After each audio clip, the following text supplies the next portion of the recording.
You ever walk up to what used to be your front door, suitcase in hand, expecting that first deep breath of home, and find nothing but splinters and a demolition notice flapping on a stick where your mailbox used to be? Yeah, that happened.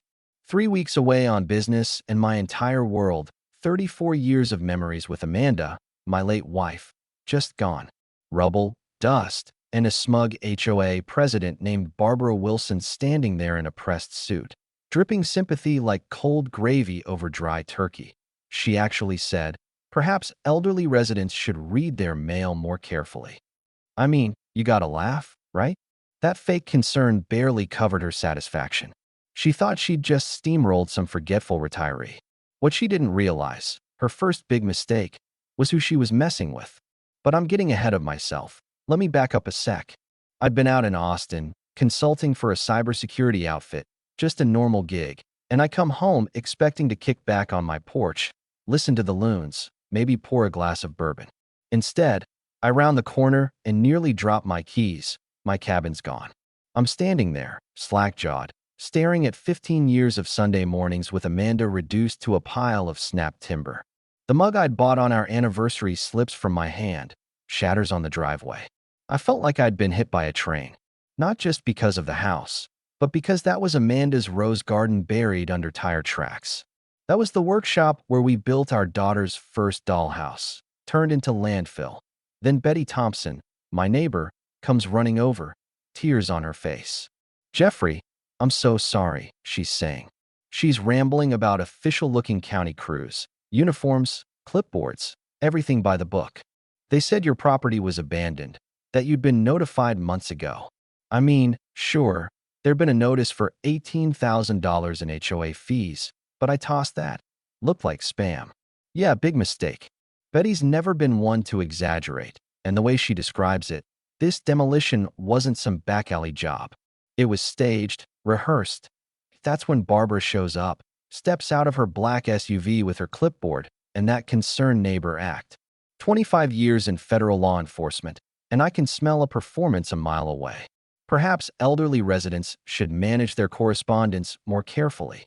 The way she said it, I knew. This wasn't about fees. This was about a power play. Thing is, I might look like a washed-up widower, but I spent 2 decades in the FBI. Instinct kicks in. I start snapping photos, asking questions, keeping my cool. Barbara has no idea she's being profiled, every word logged, every gesture cataloged.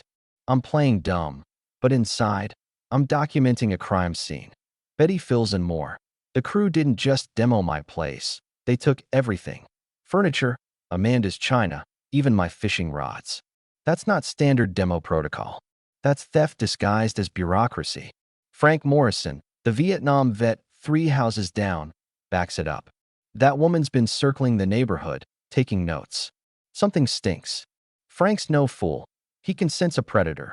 Right there, standing on what's left of my front steps, I make a call. If I reveal my background too soon, Barbara just packs up her act and hits the next town. But if I play along, let her think she's got the upper hand, I can build a case that protects not just me, but everyone she's targeting. It's not about my pride. It's about justice. That night, I call my daughter Dana, also FBI, chip off the old block. "Honey, someone demolished my house. Looks like elder abuse, organized." She doesn't even flinch. "Dad, I'm opening an investigation." Hearing her slip into agent mode, I'll admit, makes me damn proud. Next morning, Dana shows up, undercover as just a concerned daughter. She's already pulled Barbara's background: former insurance agent, bankrupt husband, HOA president for less than a year. Classic profile for someone desperate enough to commit fraud. Meanwhile, I keep up the helpless act, coaching Betty and Frank to buy time, asking for more documentation, dragging out the confused retiree routine. Frank uses his VA status to force any action to run through government channels. We're stalling, giving Dana room to dig. And she does, finds Barbara's been running this scam in at least 12 other states, always targeting elderly, always lakefront communities, always using forged documents. This isn't just a con, it's a multi-state criminal operation. Then comes the twist.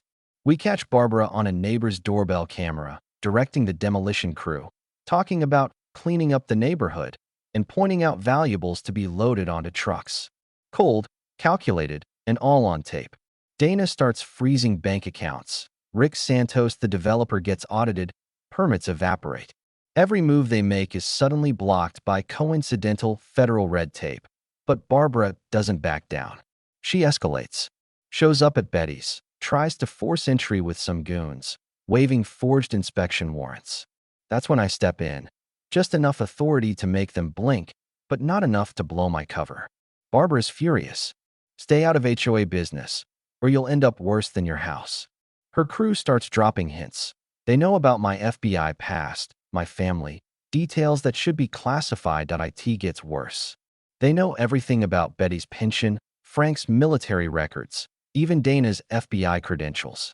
Someone inside the government is feeding them information. This isn't just elder abuse. This is organized crime with federal access. Dana decides it's time to go public, arrives in full FBI mode, flashes her badge. Barbara tries to play it off, says the feds have no jurisdiction over HOAs. Dana reads her the law. Elder abuse and interstate fraud are federal. Barbara's bravado crumbles, but she's still got one last move. She leaves a manila folder. Inside, a 25-year dossier on my whole family. Every file, every photo, even Amanda's autopsy report. Turns out, Barbara was just the front. The real mastermind? Maria Montenegro, daughter of a crime boss I put away decades ago. She spent her whole life building a network just to take down my family. Barbara was her inside woman, picked for her skills in insurance scams and document forgery. With the FBI closing in, Barbara tries one last round of intimidation. Hits Frank's workshop, trashes his metals, his tools, everything. But Frank stands his ground.